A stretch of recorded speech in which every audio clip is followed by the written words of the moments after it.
मत्तीको पुस्तक 4 अध्यायमा यीशु ख्रीष्टको परीक्षा गरिएको छ। अनि एकजनाले त्यो परीक्षाको विषयमा मलाई यसरी सोध्नुभयो, यीशु परमेश्वर हो भने शैतानले परमेश्वरको परीक्षा कसरी गर्न सक्छ?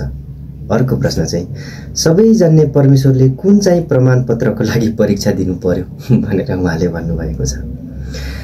अब तपाईँ र मैले यहाँ बुझ्नुपर्ने पहिलो कुरा, यीशु ख्रीष्ट यस संसारमा आफूलाई प्रमाण गर्नको निम्ति आउनु भएन, आफैलाई प्रमाणित गर्नको निम्ति आउनु भएन, तर पृथ्वीमा उहाँ आफ्नो ईश्वरत्वलाई पक्रिराख्ने कुरा जस्तो नसम्झेर उहाँ मानिस भएर यस पृथ्वीमा आउनुभयो। झुकेर नम्रतामा, प्रेममा, करुणामा, अनुग्रहमा मानिसलाई बचाउन आउनुभएको थियो। र हो, शैतानले परमेश्वरको परीक्षा गर्न सक्दैन, तर यीशु ख्रीष्टले आफैलाई शैतानबाट परीक्षित हुन दिनुभयो। कारण चाहिँ उत्पत्तिको पुस्तक 3 अध्याय हो। उत्पत्तिको पुस्तक 3 अध्यायमा मानिसले पाप गरेका थिए।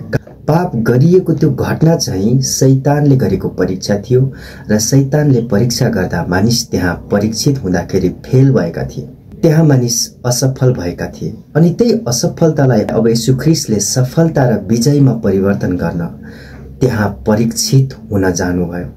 शैतानलाई आज्ञा दिनुभयो परीक्षा गर्ने, अनि त्यसले परीक्षा गर्यो।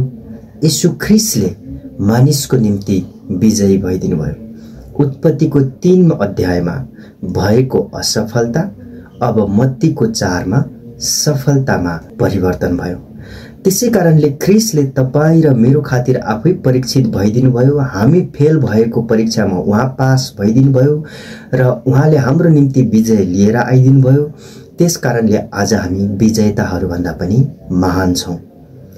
आफैले आफैलाई प्रमाणित गर्नको निम्ति होइन, कुनै पनि प्रमाणपत्रको निम्ति होइन, तर मानिसलाई विजयी भन्दा महान तुल्याउनको निम्ति मानिस फेल भएको परीक्षा उहाँ आफैले मानिसको निम्ति परीक्षा लडिदिनु भयो। शैतानलाई परीक्षा गर्ने अलाउ दिनुभयो, आएर त्यसले परीक्षा गर्यो र यीशु ख्रीष्ट त्यो परीक्षामाथि विजयी भएर देखाउनु भयो। अनि उहाँ त्यो परीक्षित हुनुहुँदा चाहिँ उहाँले आफ्नो शक्ति लिमिटेड गरेर यस पृथ्वीमा आउनु भएको थियो र उहाँ 100% मानिस भएर नै परीक्षा दिनुभयो। उहाँ 100% परमेश्वर हुनुहुन्थ्यो, 100% मानिस हुनुहुन्थ्यो, अनि उहाँ परीक्षित हुनुहुँदा चाहिँ 100% मानिस भएर दिनुभयो। मानिसलाई यति साह्रो माया गर्नुभयो कि आफ्नो ईश्वरत्वलाई पक्रिराख्ने कुरा जस्तो नसम्झेर त्यसलाई छोडेर स्वर्गदूतहरूभन्दा पनि तल मानव रूप धारण गरेर आउनुभयो। यस कारणले येशूले हाम्रो निम्ति त्यसरी विजयहरू ल्याइदिनु भयो।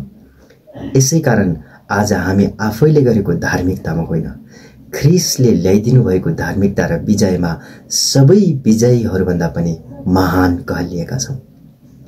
र हामीले गरेको पापको खातिर मर्नुपर्ने हामीले मृत्यु, तर त्यो मृत्यु येशू स्वयंले हाम्रो खातिर मरिदिनु भएकोले नै आज हामी त्यो मृत्युबाट पनि बाँचेका छौँ। यसै कारणले सुसमाचार चाहिँ यही हो कि सबै मानिसहरूको निम्ति मुक्तिको निम्ति पृथ्वीमा एउटा नाम दिएको छ।